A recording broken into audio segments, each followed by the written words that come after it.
안녕하세요. 저는 눈에 넣어도 안 아플 정도로 사랑스러운 손녀를 키우고 있는 할머니입니다. 제가 평소 여기에 올라오는 다양한 사연을 들으면서 하루를 시작하곤 했는데요. 그러다 문득 제 사연도 한번 올려보면 어떨까 싶은 생각이 들어서 이렇게 몇 자 적어보네요. 제게는 기억 속에서 여전히 잊혀지지 않고 그렇다고 절대 잊어서는 안 될 사람이 한 명 있었어요. 지금은 제 곁을 떠났지만 언젠간 다시 만날 그날을 기다리며 하루하루 살아가고 있죠. 그 사람은 제게 행복했던 기억들만 선물로 남겨주고 떠난 사람이었어요. 제 가슴속에 박혀있는 사람이 과연 누구인지 지금부터 여러분들께 알려드리려고 합니다. 저는 6살 때 부모님께서 이혼을 하신 후로 쭉 홀아버지 밑에서 자랐었어요. 처음엔 뭣도 모르고 어머니를 따라가려고 했지만 어머니께서는 이미 다른 남자가 있으셨고 심지어 어머니의 뱃속엔 그 남자의 아이가 있어서 저를 데리고 가지 않으셨죠. 아버지는 어머니와 이혼을 한 게 신의 한 수였는지 이혼과 동시에 하고 계시던 사업이 대박이 난 거예요.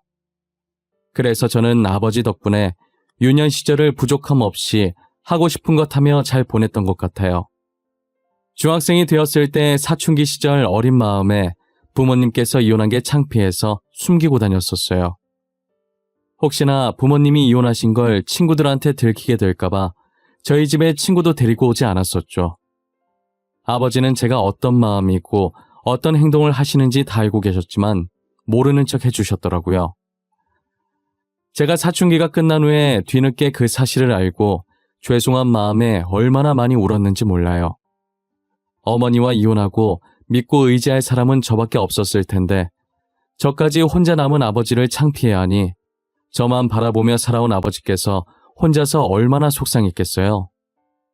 저희 아버지는 사업을 하셔서 주변에 능력 있고 괜찮은 여자들이 충분히 많았지만 혹여나 제게 상처가 될까 재혼도 하지 않고 홀로 저를 키워오신 분이세요. 그런 아버지의 마음을 늦게나마 알게 되었지만 꼭 제가 받은 사랑을 보답해야겠다는 생각이 들었어요. 저는 제 바람대로 아버지와 성격이 정말 똑 닮은 남편을 데리고 왔어요. 아버지도 남편이 제게 보인 모습과 본인에게 보인 모습을 보고 흔쾌히 사위로 맞으셨죠. 저희가 결혼할 당시 저와 남편은 집안 차이가 조금 많이 났었어요. 남편은 저희 집과 다르게 지극히 평범한 집안이었거든요. 그렇다고 아버지께서 집안 가지고 저희 결혼을 반대하고 그러시는 분이 아니셨어요. 어머니한테 당한 게 있어서 그런지 오직 사람 됨됨이 하나만 보시던 분이셨죠. 다행히도 남편과 시부모님 모두 순하고 좋은 분이셔서 결혼 승낙을 단번에 받아낼 수 있었어요. 남편은 저희 아버지를 복제해 놓은 사람처럼 정말 다정하고 가족밖에 모르는 좋은 사람이었어요. 가족을 위해서라면 어떤 굳은 일이든 마다하지 않고 열심히 했었어요. 아버지께서 고생하는 남편을 보고 힘든 일 하지 말고 자신의 회사로 들어오라고 했었는데 남편은 본인 힘으로 가정을 지키고 싶다고 정중하게 거절했었죠. 아마 남편이 해본 일보다 안 해본 일 찾는 게 더 빠를 정도로 정말 안 해본 일이 없을 거예요. 생활력도 얼마나 강한지 남편이 저보다 살림을 잘하고 돈 관리도 꼼꼼하게 잘하더라고요. 그래서 제가 결혼 전 모은 돈과 회사에서 받은 월급들도 전부 남편에게 믿고 맡겼었어요. 그리고 딸아이가 어려서 한창 키우기 힘들 때도 저보다는 남편이 거의 다 키웠다고 보면 될 거예요. 그 정도로 가정에 충실했고 열심히 살려고 노력하던 사람이었죠. 그러던 중 남편이 돈 봉투를 들고 오더니 저보고 백화점에 가자는 거예요. 여보, 지금 당장 옷 챙겨. 우리 아버님 선물 사러 백화점에 가자. 내일도 나랑 갈 곳 있어. 우리 지금보다 더 큰 집으로 이사 갈 거야. 갑자기 그게 무슨 말이야? 더 큰 집으로 이사 가다니? 그리고 손에 든 돈은 또 뭔데? 당신 혹시 로또 됐어? 로또보다 더 대단한 거야. 나 친구 따라 속는 셈 치고 부동산 투자했었거든? 그런데 우리가 투자했던 게 대박 친 거야 글쎄. 우리 이제 돈방석에 앉는 거지. 당신 이제 일 안 해도 돼. 뭐? 근데 당신 돈이 어디 있어서 투자를 해? 설마 우리가 그동안 모았던 걸로 투자한 거야? 당신 지금은 잘 돼서 다행인데 만약 투자 망해서 돈 날렸으면 어쩔 뻔했어. 남편은 괜찮은 투자권 들어왔다는 친구 말을 듣고 반신반의했었는데 친한 친구라 속는 셈 치고 저 몰래 그동안 모은 돈을 올인해서 부동산 투자했는데 그게 대박을 친 거예요. 속는 셈 친 것 치곤 많이 투자한 거긴 한데 투자하면서 느낌이 되게 좋았다고 하더라고요. 정말 대박 나서 다행이지 아니었으면 남편은 이미 제 손에 맞아 죽었을 거예요. 남편은 싱글벙글 웃으면서 드디어 친정아버지께 값비싼 선물을 할 수 있게 되었다고 좋아하더라고요. 그 모습이 어찌나 순수하고 아이 같던지 덩달아 저까지 웃음 짓게 만들었어요. 남편은 시부모님보다 저희 아버지 선물을 먼저 사들고 뿌듯한 표정으로 친정에 방문했어요. 아버지께서는 남편에게 선물을 받으시면서 부동산 투자 위험한 거라고 돈맛 봤다고 또 하려고 하지 말고 처음이자 마지막으로 값진 경험했다는 생각하라고 신신당부하셨어요. 아버지 말이라면 죽는 신용도 하던 남편이라 알겠다고 다시는 안 하겠다고 했죠. 남편은 제게 더 이상 힘들게 일하지 말고 생활비 줄 테니까 집에서 아이 키우면서 쉬라고 하더라고요. 저는 남편 말대로 일을 그만두었고 남편은 돈이 많아졌다고 해서 일을 게을리하지 않았어요. 그리고 주변에서 한순간에 큰돈 만지면 사람이 변하길래 저도 남편이 변할 줄 알고 늘 긴장 상태로 살았는데 남편은 몇 날 며칠이 지나도 평소와 변함이 없더라고요. 오히려 전보다 더 열심히 살고 가정에 충실했어요. 왜 그렇게까지 하냐 했더니 갑자기 가지게 된 돈이 언제 또 갑자기 사라질지 모른다는 생각을 늘 한다고 그래서 모든 일에 게을리하지 않고 열심히 하는 거라고 하더라고요. 남편과 살면 살수록 본받을 점이 한두 개가 아니었어요. 딸이 크면 제 성격보다는 남편 성격을 많이 닮았으면 좋겠다고 생각한 적도 있었죠. 하지만 제가 이 생각을 한 지 불과 3년 만에 남편은 점점 변하기 시작했어요. 정확히 남편이 변하게 된 건 저희 아버지 회사에 적신호가 들어오면서부터인데요. 한때 잘 나가던 저희 아버지 회사도 IMF를 피하지 못했어요. 급격히 경기가 어려워지면서 아버지 회사는 점점 망해갔는데 아버지께서 하락세 타고 있던 초반에 지금 그만두지 않고 계속 회사를 붙잡고 있다간 부도가 날 거라는 걸 예상하셨었나 봐요. 아버지께서는 더 큰 빚이 생기기 전에 일찌감치 손을 떼서 큰 피해는 없었지만 다른 사업을 하던 아버지 친구분은 끝까지 놓지 못해서 결국 집 잃고 가족도 뿔뿔이 흩어지셨더라고요. 아버지는 그동안 큰아버지 통장에 따로 모아놨던 돈을 투자자들에게 전부 돌려드렸고 친정집까지 팔아서 남은 직원들 월급을 챙겨주셨어요. 아버지는 빚을 다 갚고 겨우 몇 푼 정도 남아있는 돈으로 쓰러지기 일보 직전인 집을 구해 들어가셨어요. 궁궐같이 큰 집에 살던 아버지였는데 이렇게 조그만 집에 있는 걸 보니 마음이 너무 안 좋더라고요. 아빠, 너무 걱정하지 마. 김서방이 꼭 아빠 도와줄 거야. 알잖아, 우리 김서방 돈 많은 거. 그러니까 조금만 여기서 버텨줘. 우리가 금방 다시 올게. 알겠지? 딸, 나는 괜찮아. 살면서 이런 집 언제 살아보겠어. 나는 진짜 괜찮으니까 신경 쓰지 마. 아빠 금방 일어설 거야. 우리 딸, 아빠 믿지? 당연히 믿지. 딸인 내가 아니면 누가 우리 아빠를 믿겠어. 나는 언젠간 아빠가 다시 예전처럼 일어날 수 있을 거라고 믿어. 저는 모든 것을 잃고 한없이 초라해진 아버지를 껴안고 펑펑 울었어요. 당시 제가 아버지께 해줄 수 있는 게 아무것도 없어서 하염없이 울기만 했던 것 같아요. 딸 열심히 키운 죄밖에 없는 아버지한테 말년에 이게 무슨 일인가 하늘에 대고 원망도 많이 했었어요. 제 주위에 믿을 만한 사람이라곤 저희 남편밖에 없었죠. 남편이라면 겨우 누울 수 있는 저런 단칸방이 아닌 편하게 발 뻗을 수 있는 원룸 정도는 아버지께 거뜬하게 구해줄 수 있을 것 같았어요.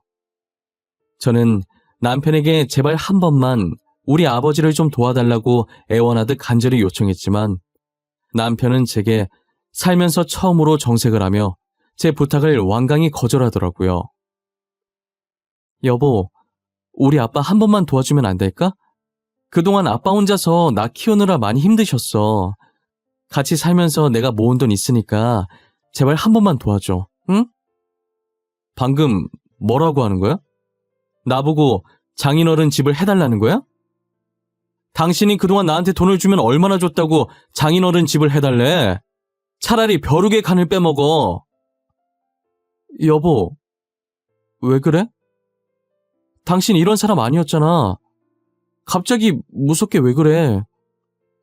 설마 지금까지 우리 아빠 돈 보고 나한테 잘해줬던 거야? 지금 우리 집 망해서 이러는 거냐고. 잘 안 해. 이제라도 알아서 다행이다. 그동안 당신 집안 눈치 본 거 생각하면 아유. 그러니까 당신도 쫓겨나기 싫으면 앞으로는 눈치 챙기면서 살아. 알겠어? 당신이 어떻게 그럴 수 있어? 우리 아빠가 당신을 얼마나 좋아했는지 알잖아. 당신이 제일 잘 알면서 우리한테 어떻게 이럴 수 있냐고. 어따 대고 소리를 질러. 사태 파악이 안 돼? 너도 이 집에서 쫓겨나고 싶나 보지? 내가 지금 너랑 이혼 안 하고 생활비 주는 것만으로도 감사하게 생각하며 살아. 알겠어? 하루아침 사이에 평소 다정하고 저밖에 모르던 남편의 모습은 온데간데 없었어요. 남편이 그동안 저희 집안 돈 때문에 눈치 보고 살았다는 말이 믿겨지지 않았어요. 정말 친아버지처럼 잘 챙겨줬던 남편인데, 저희 아버지 일이라면 자다가도 벌떡 일어나던 남편인데, 아무리 생각해봐도 한순간에 저렇게 돌변한 이유를 도무지 모르겠더라고요. 아버지가 저렇게 된 게 자기 딴에는 속상해서 괜히 저한테 화풀이하는 거라고 합리화하고 있었거든요. 그래서 시간이 조금 흐르면 다시 예전 모습으로 돌아올 수 있을 줄 알았어요. 하지만 남편은 날이 가면 갈수록 난폭해지기 시작하더라고요. 제게 폭언은 기본이고 이제는 제 화에 못 이겨 집안에 있는 물건을 벽에 던지기 일쑤였죠. 매일 자기 품에 끼고 살 정도로 그렇게 이뻐하던 딸에게는 눈길조차 주지 않더라고요. 딸이 아빠한테 안아달라고 하면 쳐다도 보지 않고 안방으로 들어갔어요. 그리고 저는 이미 남편과 각방을 쓴 지 오래됐고요. 저희 사이가 틀어진 뒤로 남편이 생활비는 제때 주긴 했지만 더러워서 쓰기 싫더라고요. 제 힘으로 생활하고 제 힘으로 아이를 키우고 싶어서 그만뒀었던 일을 다시 시작했어요. 경력 단절이라 회사에는 못 들어갔지만 집 근처 식당에서 일을 할 수 있게 됐어요. 아이는 혹여 제가 없을 때 무슨 일이라도 당할까봐 시어머니께 맡겨놨었죠. 제가 시어머니께 대충 상황을 설명했기에 단번에 아이를 봐주겠다고 하시더라고요. 아이를 데리러 갈 때마다 시어머니께서는 뭔가 할 말이 있는 듯한 표정으로 저를 보셨었지만 저는 시어머니께서 먼저 말을 꺼내시지 않길래 따로 묻거나 하진 않았어요. 그런데 한 번은 똥 마려운 강아지 마냥 안절부절 못하고 저를 쳐다보시더라고요. 어머님, 저한테 할 말이 있으시죠? 얼마 전부터 계속 할 말 있는 것처럼 저 쳐다보시는데 무슨 말이 하고 싶으신 거예요? 저는 괜찮으니까 망설이지 말고 말해보세요. 아가, 우리 아들 때문에 힘들지? 내가 사과한다고 해봤자 당사자가 아니라 용서가 안 되겠지만 우리 아들 너무 미워하지 마. 정말 불쌍한 애야. 할 수 있는 말이 이것밖에 없어서 정말 미안해. 어머님은 제가 밉지 않으세요? 보통 시어머니들은 아들 욕하는 며느리 싫어하시던데 어머님은 저를 싫어하시긴커녕 항상 같이 화내주시고 안아주시잖아요. 내가 왜 널 미워해? 그냥 불쌍할 뿐이지. 너나 지혁이나. 너도 알잖니? 지혁이 녀석 원래 저런 애 아닌 거. 누구보다 잘 알죠. 그래서 더 답답해요. 남편이 원래 안 그랬던 사람인 거 아니까. 어쩌다 저렇게 변했는지 어머님은 모르시는 거죠? 모르지. 내가 어떻게 알겠어? 그런데 아가, 혹시 나랑 약속 하나만 해줄 수 있겠니? 훗날 나중에 과거를 돌이켜볼 때 말이다. 그때 우리 아들 지금 모습은 잊고 꼭 좋은 모습만 기억해다오. 시어머니께서는 살짝 눈물을 머금은 표정을 하시고 제게 남편의 좋은 모습만 기억해달라고 하시는데 그때 시어머니 얼굴이 너무 슬퍼 보여서 아무런 대답을 못했었어요. 당시엔 남편이 뭐가 이쁘다고 좋은 모습만 기억해달라고 하시는 건지 도무지 이해가 안 갔었는데 한참 지난 지금에서야 돌이켜보니 그 말의 뜻이 무엇이었는지 알겠더라고요. 그때 시어머니께서 제게 무언가를 숨기고 있었던 게 분명했는데 더 캐묻지 않았던 게 너무 후회돼요. 계속 캐묻고 진실을 알아냈다면 남편의 마음을 이해해보려고 노력했을 텐데 싶었죠. 제가 남편과 이혼을 해야겠다고 굳게 다짐했던 적이 있었어요. 남편이 항상 화내고 벽에다 물건 던지고 했지만 집을 나가진 않았었거든요. 그런데 점점 퇴근 시간이 늦어지고 외박하는 일도 잦아지더라고요. 게다가 엄청 미세하긴 하지만 여자 향수 냄새까지 느껴지는 게 이건 무조건 외도라고 생각했죠. 남편이 잘 때 몰래 핸드폰을 훔쳐봤는데 외도 증거라곤 찾아볼 수가 없었어요. 원래도 깔끔했던 사람이라 증거까지 깔끔하게 지운 것 같아서 더 화가 났어요. 며칠 동안 몰래 핸드폰을 훔쳐봤지만 단서라고 할 만한 게 나오지 않아서 남편과 전면 돌파하기로 했어요. 역시나 남편이 퇴근 시간 한참 지나서 집에 들어왔길래 자켓 냄새부터 확인했는데 제가 예상한 대로 저번에 맡았던 향과 같은 여자 향수 냄새가 나더라고요. 이거 뭐야? 자켓에서 왜 향수 냄새가 나? 당신 도대체 뭐하다 오는 길인데? 매일같이 뭐하고 오길래 똑같은 여자 향수 냄새가 옷에 배어있냐고. 알면서 뭘 물어. 남자 옷에 여자 향수 배이는 거 하나밖에 더 있어? 너 밤마다 내 휴대폰 봤잖아. 의심돼서 본 거 아니야? 내가 그동안 모를 줄 알았지? 당신 진짜 뻔뻔하다. 와이프 몰래 바람 펴놓고 뭐가 그렇게 당당한 건데? 내가 이런 사람이랑 같은 공간에 숨 쉬면서 살았다는 게 너무 소름 끼치고 무서워. 그렇게 소름 끼치면 당장 이 집에서 나가던지. 나도 이제 편하게 살고 싶다. 너가 나가주면 더 이상 눈치 볼 필요 없고 만나고 싶은 여자도 마음껏 만나고 좋지 뭐. 저는 남편의 말에 화가 나서 말은 안 나오고 온몸이 떨리면서 눈물이 차오르는 거예요. 바람핀 것도 모자라서 사람이 어떻게 저리도 뻔뻔하게 나올 수 있냐고요. 과거엔 가족과 일밖에 모르고 늘 다정하고 성실한 줄만 알았던 남편이었는데 이제는 제가 어떤 남자와 살고 있었는지 정말 모든 게 다 연기였던 건지 모르겠더라고요.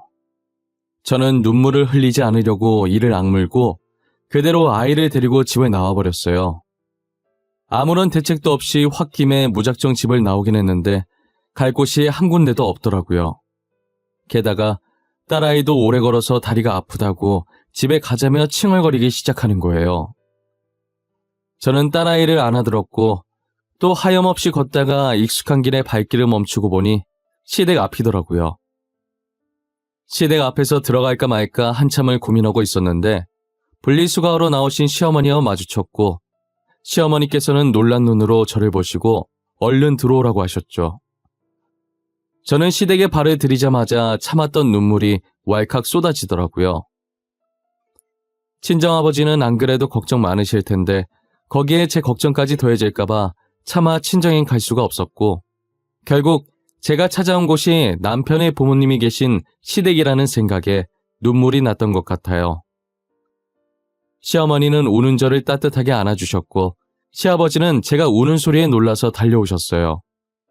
제가 좀처럼 진정을 하지 못하자 시아버지께서는 헐레벌떡 주방에 가시더니 따뜻한 물을 한 잔 가지고 오셔서 제게 건네주시고 딸아이를 안고 거실로 가셨죠.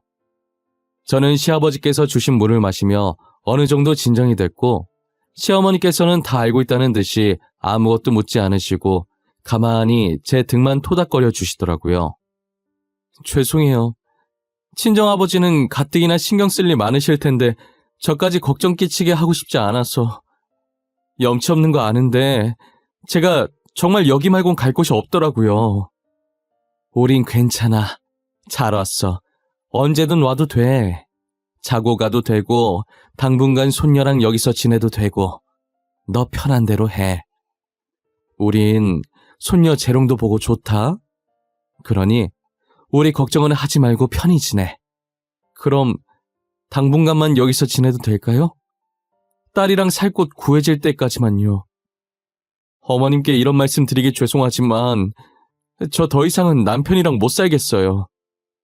혹시 이혼하겠다는 말이니? 아가, 우리를 봐서라도 이혼은 안 하면 안 되겠니? 조만간에 학교 들어갈 텐데 아빠 없는 아이 만들 순 없잖니, 안 그래? 어머님, 그 사람 지금 다른 여자 있어요. 저 몰래 다른 여자 만나고 있다고요. 이미 저랑 자식을 버린 인간이에요. 그런데 어떻게 계속 애 아빠로 둘 수가 있겠어요? 시어머니는 자식 잘못 키운 자신의 잘못이라고 미안하다고 하시면서 딸을 봐서라도 이혼만큼은 하지 말아달라고 제게 간곡히 부탁을 하시더라고요.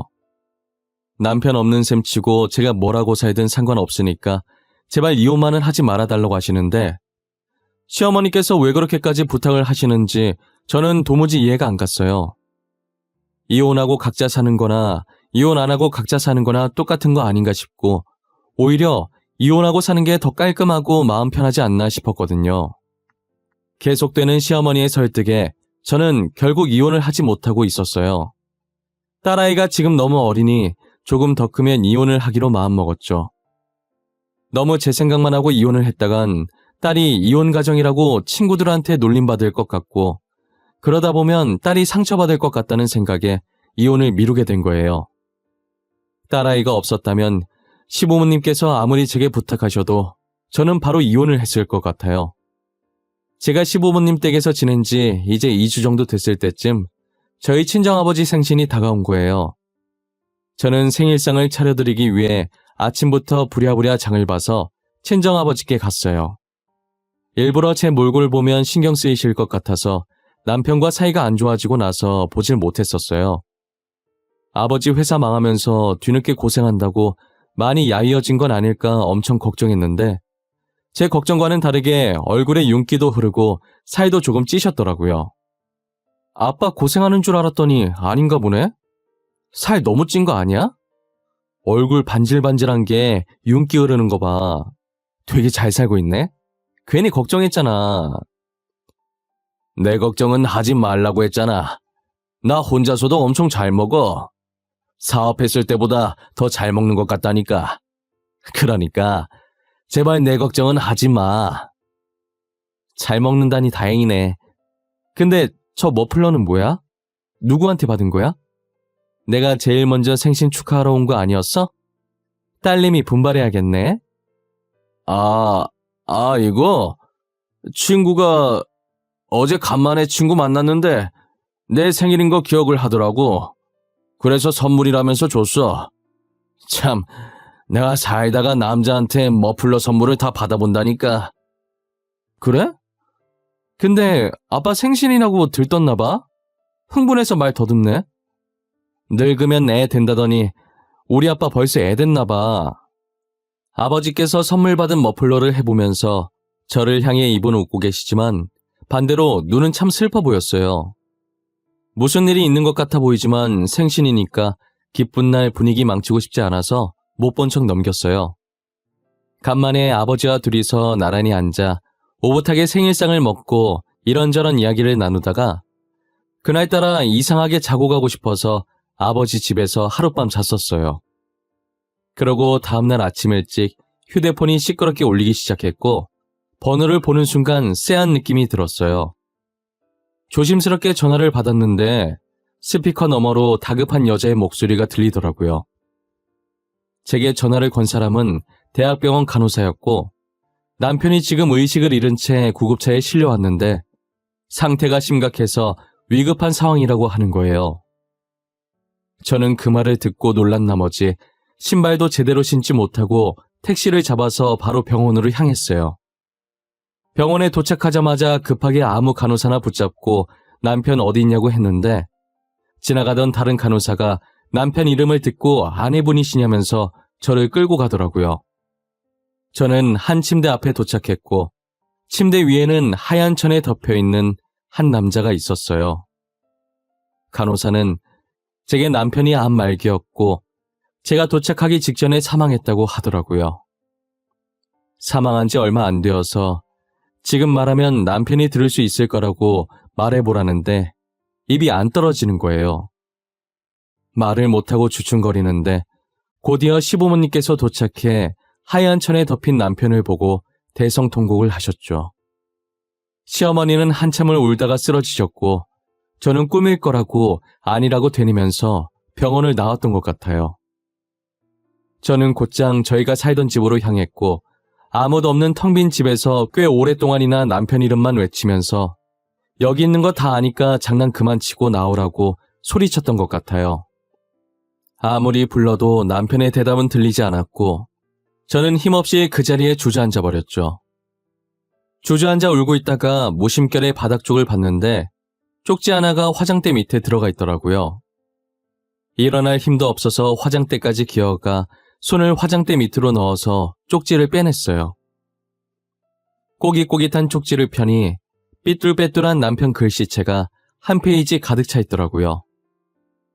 죽기 전 고통을 참아가며 펜을 쥐고 써내려간 제게 남긴 마지막 편지 같았어요. 남편은 간호사가 말한 대로 암 말기 판정을 받았더라고요. 그가 암 판정을 받은 날짜는 저희 아버지 회사가 망한 날이었어요. 남편이 이제껏 제게 했던 행동들은 일부러 자신한테 정을 떼게 하려고 한 것이었죠. 아버지가 잘 지낼 수 있었던 것도 남편이 그동안 아버지 생활비까지 계속 대주고 있었던 거예요. 집해주면 자신이 도와준 게 티가 날까봐 생활비라도 보탠 거라고 하더라고요.